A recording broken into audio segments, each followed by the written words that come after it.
Quick one. Last video hit over 100 comments, which is absolutely mind-blowing for this channel.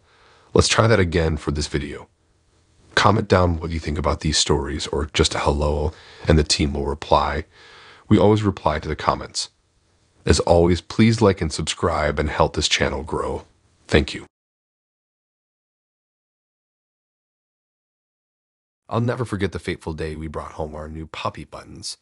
It started out exciting and joyful, but quickly turned into a horrific nightmare that still haunts my family to this day. It all began when my wife Amy saw an advertisement on Craigslist for an 8-week-old Labrador puppy. The ad featured cute photos of a black puppy with white paws and big brown eyes. Amy had been wanting to get a dog for years, so she immediately emailed the seller. He said his name was Jeff and claimed he had a litter of puppies he needed to rehome quickly because he was moving out of state for a new job. Jeff offered us a good deal, only asking for a small rehoming fee and even offering to personally deliver the pup to our house. At the time, this seemed like an ideal situation. Our 2 young children, ages 5 and 7, had been begging us to get a dog for as long as we can remember. The photos of Buttons tugged at our heartstrings. We imagined how thrilled the kids would be to have a playful pup to join our family. Against my better judgment, we agreed to buy Buttons and arranged for Jeff to bring him over that weekend. The kids could barely contain their excitement on the morning. Jeff was scheduled to arrive with our new furry friend. They pressed their noses against the window, waiting eagerly. A friendly-looking man in jeans and a flannel shirt walked up, holding the black and white puppy from the pictures. My son and daughter squealed with joy, immediately snuggling and playing with the puppy in the yard. I thanked Jeff, paid him the $300 rehoming fee, and off he went. At first, everything was perfect. The kids loved having a puppy to play with and take on short walks around our neighborhood. Amy and I were busy puppy-proofing the house, buying toys and food bowls, and researching obedience training classes. Button settled right into our home, shooing his toys and following us from room to room with a clumsy wiggle. He was a sweet, affectionate pup who was quickly becoming a cherished member of our family. About a week after adopting Buttons, my wife took the kids to their grandparents' house a few hours away for the weekend. I stayed home to watch the puppy and get some work done. Late that Saturday afternoon, I was sitting in my home office reviewing some files when I heard loud banging coming from the front of the house. Startled, I rushed out to see the front door had been kicked in and 2 large men in ski masks were ransacking our living room. My blood ran cold. I stood paralyzed in fear until they noticed me. One pointed a gun directly at me, yelling at me to get on the ground. I immediately complied, my mind racing with terrifying thoughts about what they might do to me or to Buttons. The men kept demanding over and over again in gruff voices, "Where's the safe?" I pleaded with them that we didn't have a safe, but they weren't convinced. One man grabbed me by the collar and shoved the gun against my head, threatening to shoot if I didn't cooperate. I had never been so terrified in my entire life. After destroying the house searching unsuccessfully for a safe, the men debated whether to kill me. By some miracle, they decided to take what valuables they could find and flee instead. They stole electronics, my wife's jewelry, and emptied our lockbox of cash. Within minutes, they had vanished as quickly as they had invaded our home. Shaking with adrenaline, I called the police and reported everything. Later that day, a chilling realization came over me. Jeff, the friendly Craigslist seller, must have been staking out our house and routines when he came to deliver Buttons. He used the puppy handoff as a chance to scope out our layout, security system, and schedule. My desperation to get a puppy for our kids had made me reckless and put my whole family at risk. Over the next few weeks, we tried our best to return to normal. We installed an upgraded home security system with cameras and alarms. However, my wife and I struggled to feel safe in our own home again. Every unexpected noise put me on high alert. We sought counseling to deal with the emotional violation and trauma of being terrorized at gunpoint. I couldn't stop blaming myself for being so foolish. The only bright spot through this nightmare was our sweet, innocent Buttons.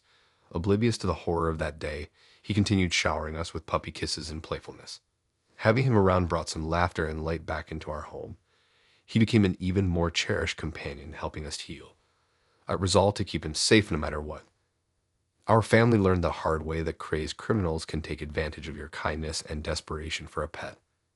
To anyone looking to adopt, please be cautious dealing with strangers online. Only meet potential pets in person at reputable shelters or breeders you've thoroughly vetted. Don't let your eagerness blind you to red flags. Do your research to protect both your family and your future furry friends from harm. While we finally fulfill our dream of getting a dog, I'll forever regret how my lapse in judgment almost cost us everything. Please learn from our devastating experience.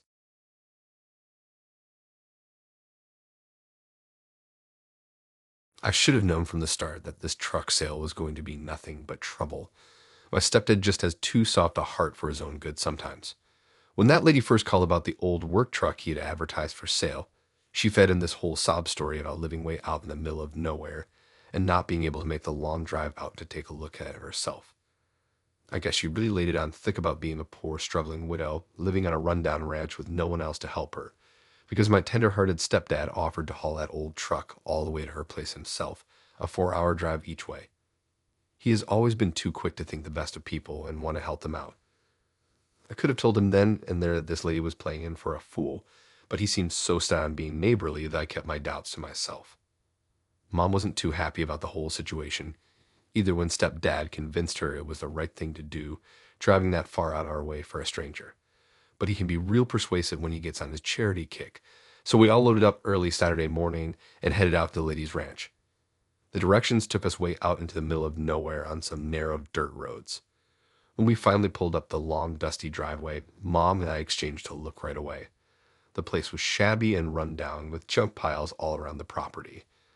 This grizzled old woman comes out with a crafty look in her eye, like she's sizing up just how much she can take advantage of my stepdad's big heart.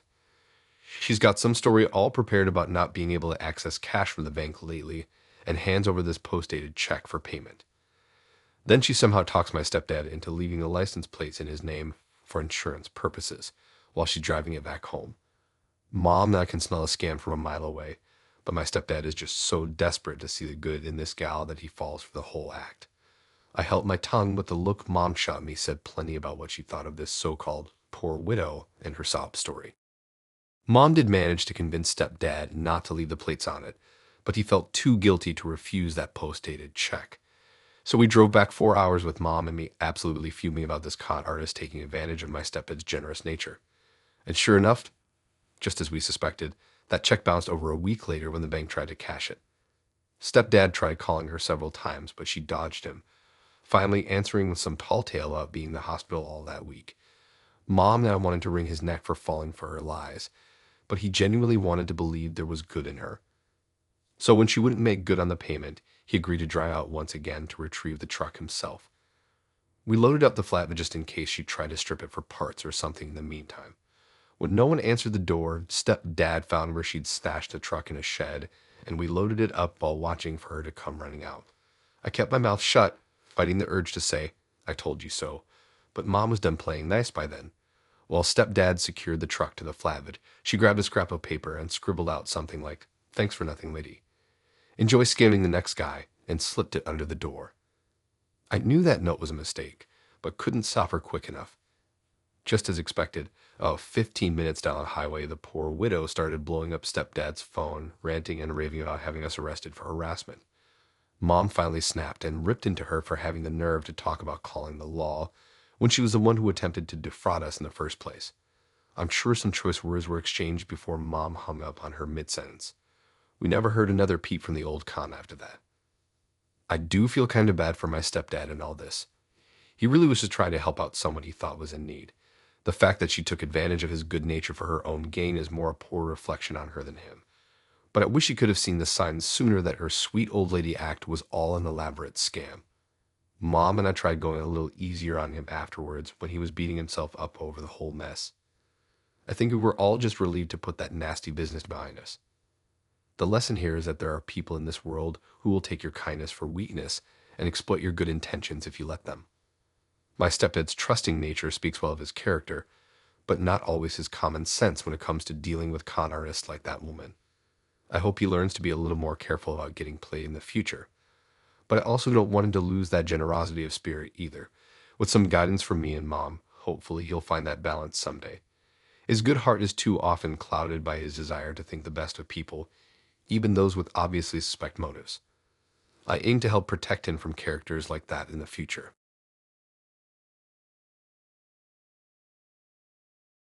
I was in the process of moving and trying to quickly sell off some of my belongings that I no longer needed. One of the items was a practically brand new set of high-end headphones. I had only used them a couple times before realizing they weren't the right fit for me. The headphones retailed for several $100s, so I listed them on Craigslist for a reasonable price, hoping they would sell quickly. I took some nice photos of the headphones and included details about the lightly used condition and impressive features in the post. Within a day, I had received an email from someone interested in buying them. The potential buyer asked some questions over email that I answered, and he seemed eager to purchase the headphones. We went back and forth over email, negotiating a fair price and settled on an amount that worked for both of us. I was in the midst of packing when we agreed he could come by that evening to pick up the headphones. However, I ended up being too busy loading boxes into a moving truck earlier than expected. I wouldn't be able to meet the buyer myself to complete the sale. I asked my boyfriend if he could handle the exchange instead, since he was going to be driving near the agreed meeting spot later that day. He said he didn't mind doing me the favor. I emailed the buyer to explain the situation and let him know my boyfriend would be the one bringing the headphones. I didn't think much of it at the time, assuming the buyer would understand and it wouldn't be an issue, but apparently it was. Almost immediately after the exchange happened, the emails from the buyer started flooding my inbox. He was very upset that I hadn't been the one to show up with the headphones myself. He said that I had betrayed our original agreement and that he didn't trust someone else to handle the transaction. I tried my best to calm him down and explain that my boyfriend had simply been doing me a favor, but the buyer was quite angry. He emailed me repeatedly demanding an explanation as to why I hadn't been able to meet him in person. He said that he deserved for me, the seller, to complete the deal, not someone acting on my behalf. I apologized and let him know about my hectic moving day schedule, but he wouldn't accept it. He seemed to take it as a personal affront. The emails kept coming for days, with the buyer insisting that I owed him and had broken his trust. He wanted me to make up for this supposed deception by meeting him in person. He even sent an email with his home address, asking me to stop by so we could settle this betrayal. I was shocked at how unhinged he seemed over what should have been a simple headphone sale. My boyfriend said the man had appeared totally normal when they exchanged the headphones, but these angry, demanding emails painted a completely different picture of his mindset. It was very unsettling, especially when he kept insisting I come to his house alone. That didn't seem safe at all, considering how upset he was over nothing. I emailed him back firmly stating that I would not be coming to his home or meeting him in person again. I let him know if he continued contacting me, I'd file a complaint with the police. That finally got him to stop emailing, though I went ahead and blocked his address to be safe. The whole bizarre experience left me really shaken. Even though nothing bad directly happened, I couldn't help but feel I had narrowly avoided some dangerous or even scary situation with this man. It seemed reasonable to wonder if he had tried to track me down and had sinister plans for when I showed up with the headphones. Maybe he would have forced me to go somewhere with him. Maybe worse. I try not to think about what could have happened if I had met him alone. I'm very glad I listened to my instincts and had my boyfriend handle the exchange instead of me going myself. It seems that unknowingly avoided putting myself in what could have been a risky scenario. It taught me an important lesson about selling items online and meeting strangers. You really can't be too careful, even if someone seems perfectly nice over email. Now, whenever I need to sell or exchange something in the future, I will take every precaution. I will only meet in very public settings during busier times of day. If the buyer seems suspicious at all, I won't hesitate to back out of the sale. It's also a good idea to bring someone with you or make sure others know where you are going and when. Taking these measures provides peace of mind that the transaction will be safe. This unsettling experience showed that you can unfortunately encounter dishonest or even dangerous individuals on sites like Craigslist. While most people are normal folks looking for a good deal, you have to stay on guard for those with worse intentions. I won't be doing any in-person sales requiring meetups for a long while. It's just not worth the risk when there are safer ways to sell items, like shipping only. And I'll be paying much closer attention to any red flag with potential buyers. No item is worth compromising your personal safety over.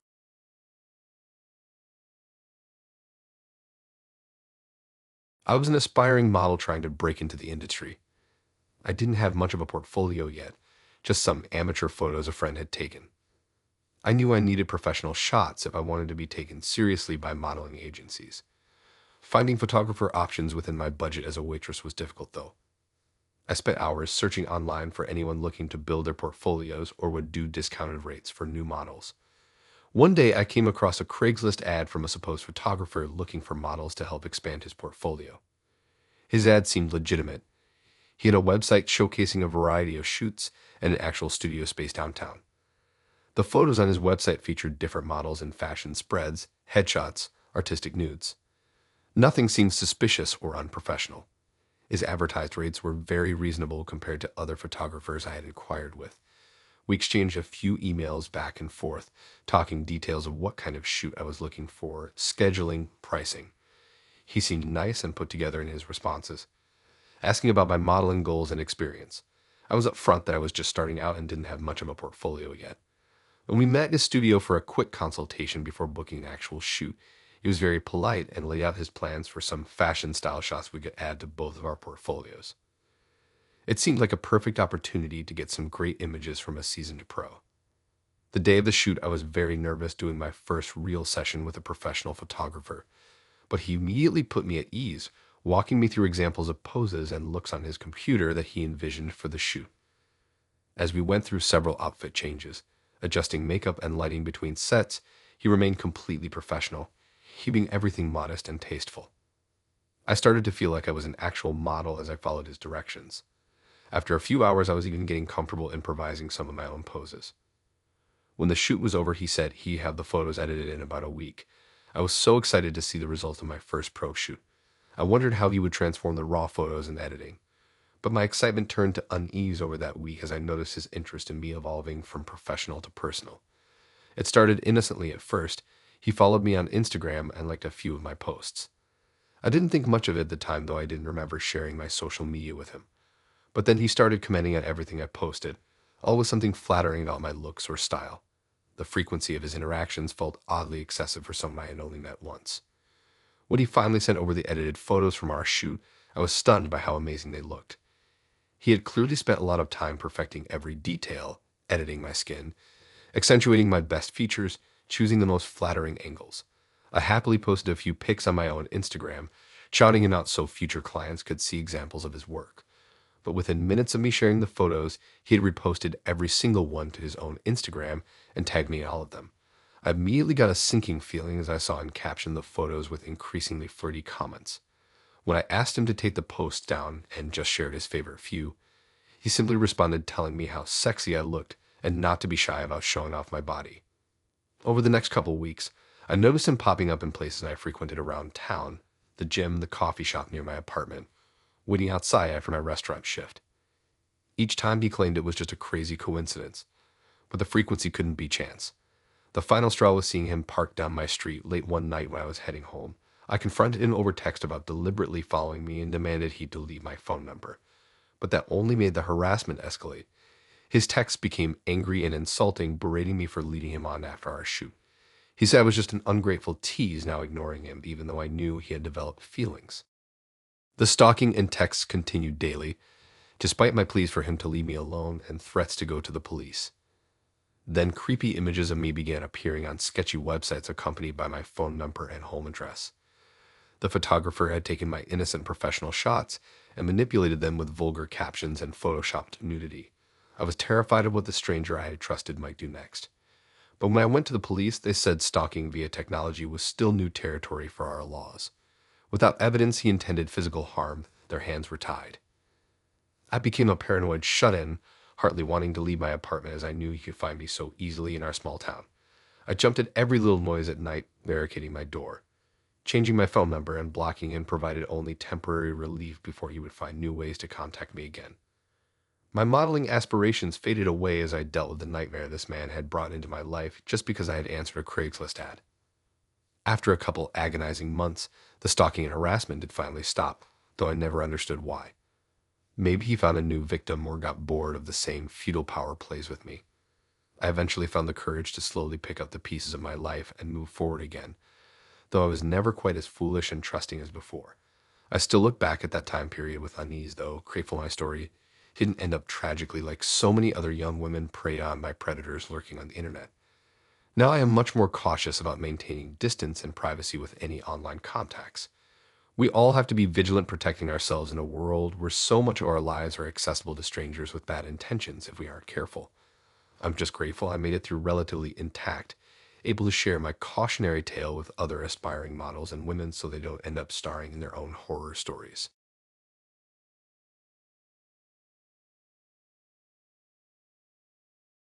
When I first met Ryan through some mutual friends, I thought he was the perfect guy.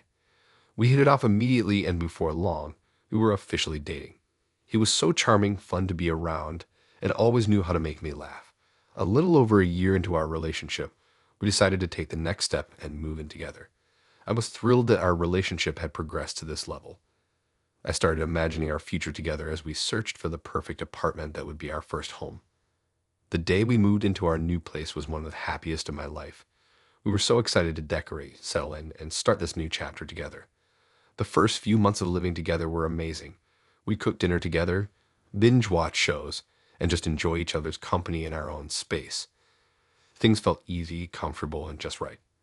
But slowly, after about 6 months of living together, I started to notice some changes in Ryan's behavior. He began spending more and more time holed up in the second bedroom we had converted into a home office. He closed the door and often stayed in there for hours. When I poked my head in to see what he was up to, he would quickly switch screens on his computer or angle the monitor away from the door. One time I even overheard him talking in a hushed voice when I passed by the room, though he claimed he was just on a work call. At first, I tried not to overthink the situation. I figured he just valued his privacy while working. But the closed-door sessions kept getting longer and more frequent. My curiosity was really starting to get the best of me.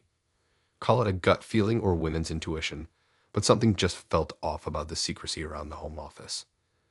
One Saturday when Ryan was in the shower, I built up the courage to sneak into the office and have a peek at his computer. My hands shook as I sat down at his desk and opened up his laptop. Immediately, I saw why he had become so protective of this device. Dozens of Craigslist tabs were pulled up, many with raunchy titles. As I scrolled through the pages, my heart sank. He was clearly engaging in sexually explicit conversations with strangers and sending nude photos, except the pictures weren't even of himself. They were of other men's bodies, just with Ryan's face cropped out or obscured. I sat there in shock, my stomach twisting in the most sickening way. I felt utterly betrayed and disrespected. How could he do this to our relationship? To me. Hot tears streamed down my cheeks before I even had a chance to process the full extent of emotions I was experiencing.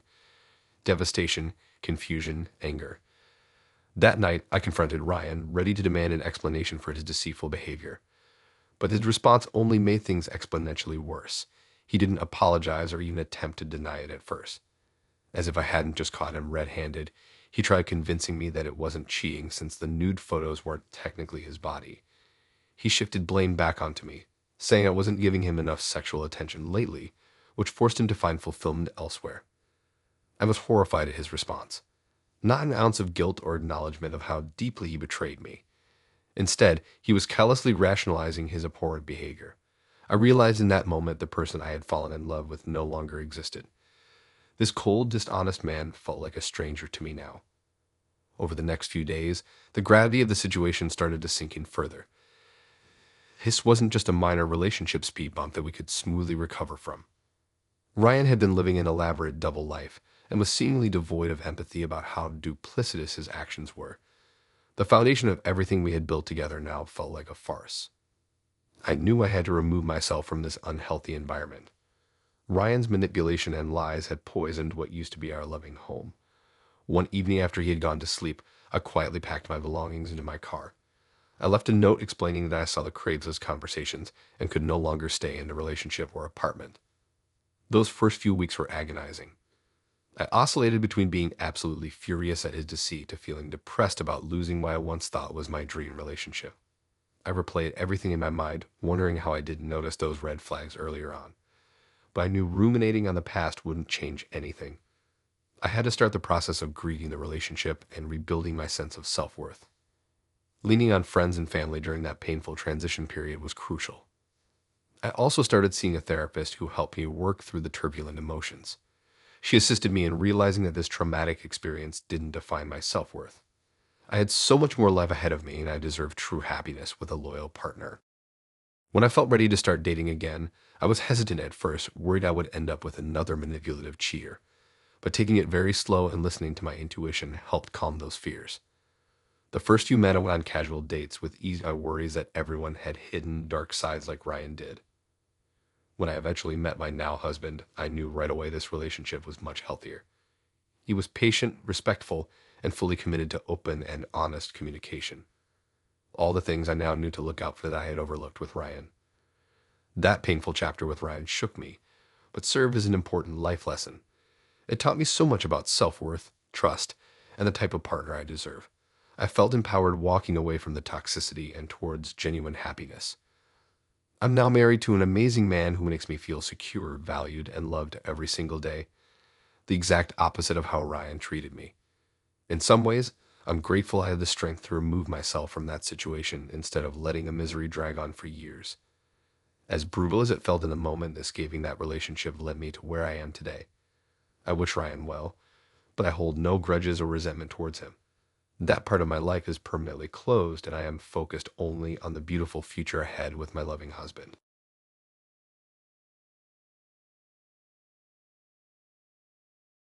When I was a sophomore in college, I made the fateful decision to sublet my apartment for the summer through Craigslist while I went back home.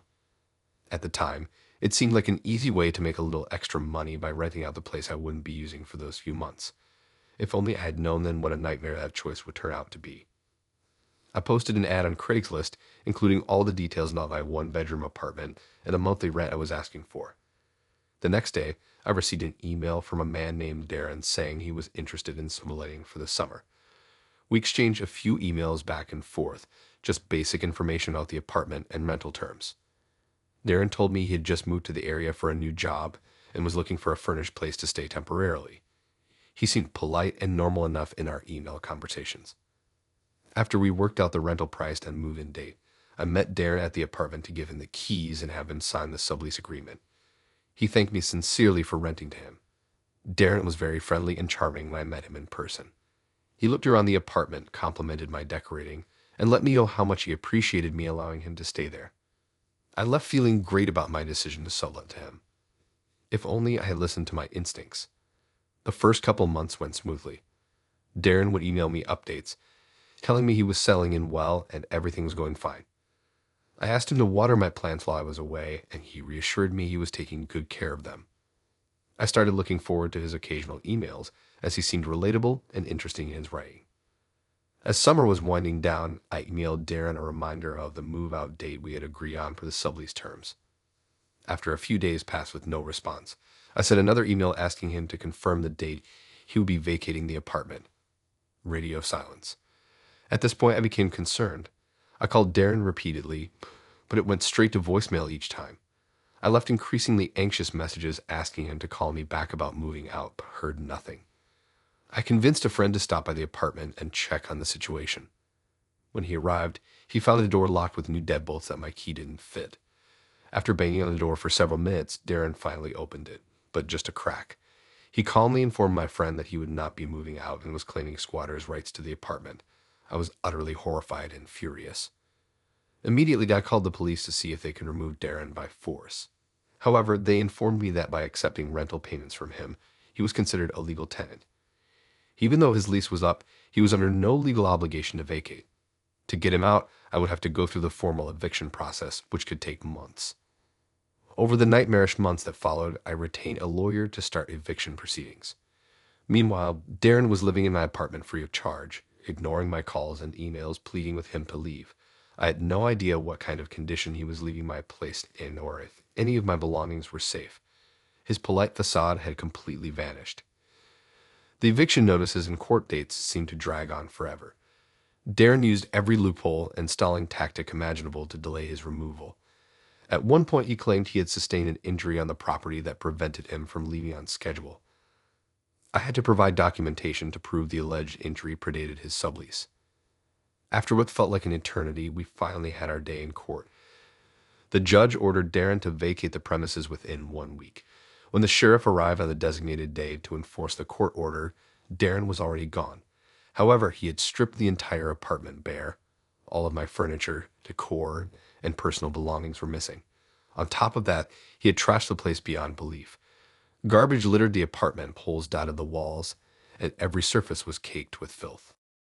By refusing to move out when our sublease ended, Darren had destroyed my credit and rental history. On top of that, the costs associated with hiring a lawyer and going through the eviction process ended up being massive. I couldn't afford housing near campus after that and had to complete my degree online while living back home. That experience, renting my place to a stranger I met on Craigslist, completely upended my life. Darren took advantage of my trust, squatting in my home for months and decimating my property. Ever since, I've warned all my friends to thoroughly vet anyone they consider subletting to, no matter how normal they may appear at first. One predatory person can steal your home right from under you if you let your guard down. I learned that lesson the hard way. Though I'm glad to have that horrific saga behind me now, it came at a steep price, both financially and emotionally. I still think back with regret on the day I handed Darren the keys to my life.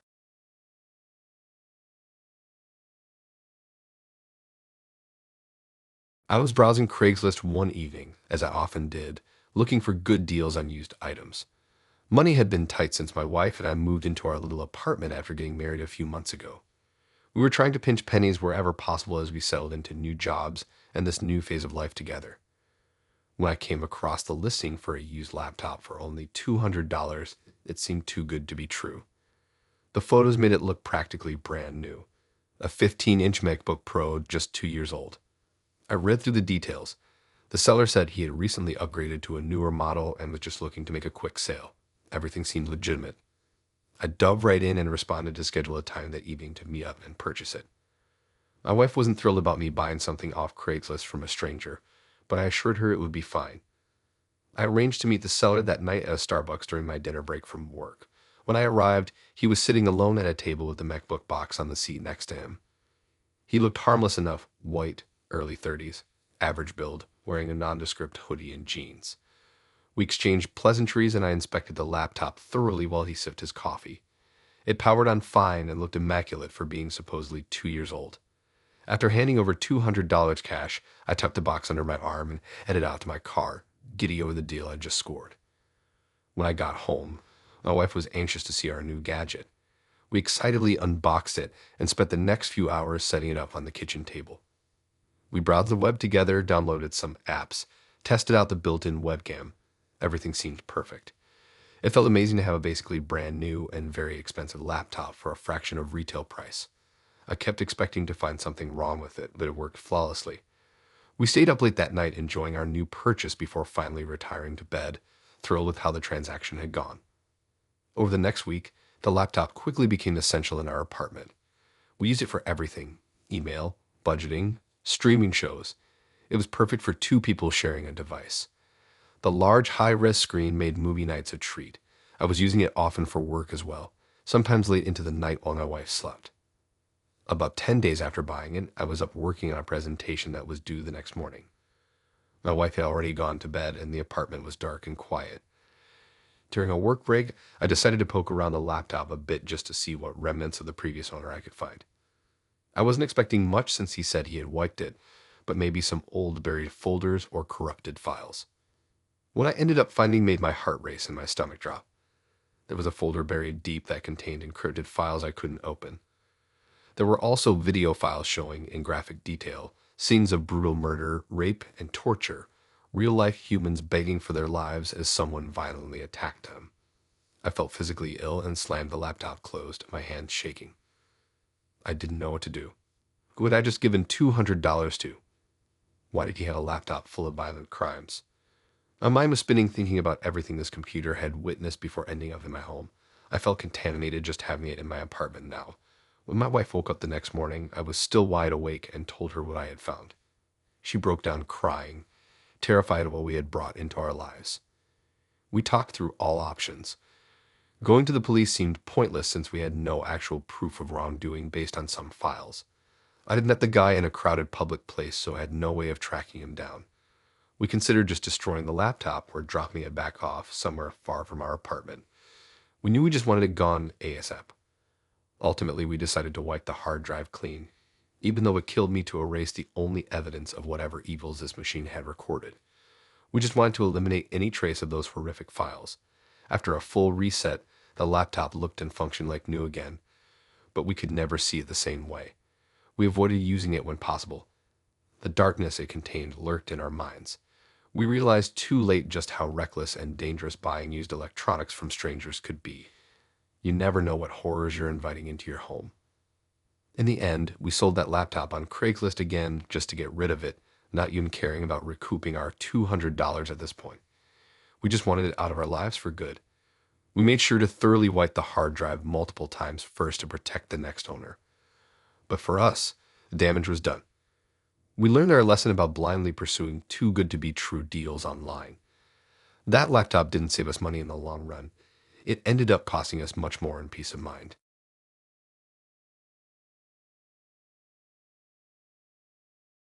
It was supposed to be our dream vacation. We were so excited to finally get away from our busy lives and the chaos of school, sports, and work.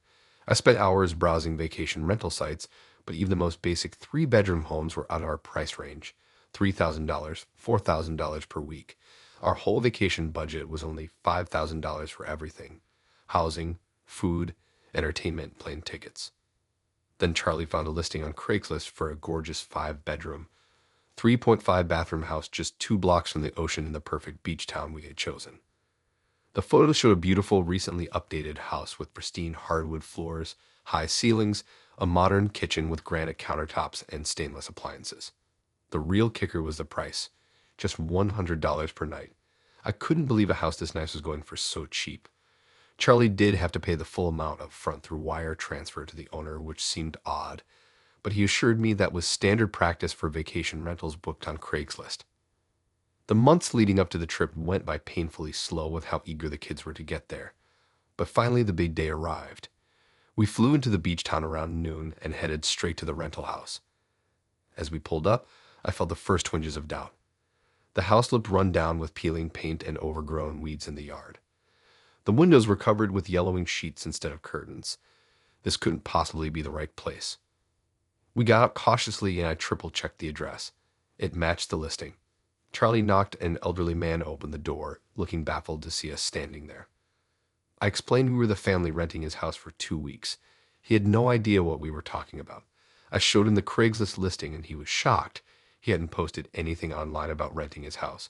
As we talked more, I learned he was a newly widowed grandfather who was preparing the house for sale. There were no other occupants. It began to sink in that we were the victims of an elaborate scam. Panicked, I tried calling the phone number listed on the ad, but it went straight to an automated voicemail box that hadn't been set up. My heart sank realizing we just lost our entire vacation budget. Then I noticed a beat-up car parked across the street with a man sitting inside staring right at us. How long had he been there? Was he watching us, waiting for us to realize we'd been duped before making his next move? Adrenaline kicked in as my mom instincts took over. We had to get out of there. We rushed back to our overloaded minivan, and Charlie started driving with no destination in mind. We just wanted to get as far away from that house and that man as possible. As we aimlessly searched for a safe place to regroup, I noticed Chloe had fallen asleep, exhausted from all the excitement. Aiden was still wide awake, eyes glued to his video game as usual. Charlie and I drove in silence, both trying to process this nightmare scenario we now found ourselves in. I racked my brain trying to think of a solution. We had nowhere to go tonight and no way to get home. What were we going to do? After driving for what felt like hours, we ended up in a rundown part of the city we definitely did not want to be stuck in overnight. But the sun was starting to set, and we were all exhausted and on edge. Charlie pulled into a grocery store parking lot so we could get some food to eat. As he ran in to grab some essentials, I tried to get the kids to use the bathroom in the store. When Charlie returned, we decided our best bet was trying to find a campsite somewhere outside of town for the night. By the time we got our site, it was pitch dark. We had no flashlights or lanterns, no tents or sleeping bags, nothing. Just a bunch of suitcases and 2 irritated, overtired kids. Charlie managed to start a fire which provided a little light. We heated up canned beans and hot dogs for dinner, then tried settling in for the night. Charlie and I sat up taking turns keeping the fire going.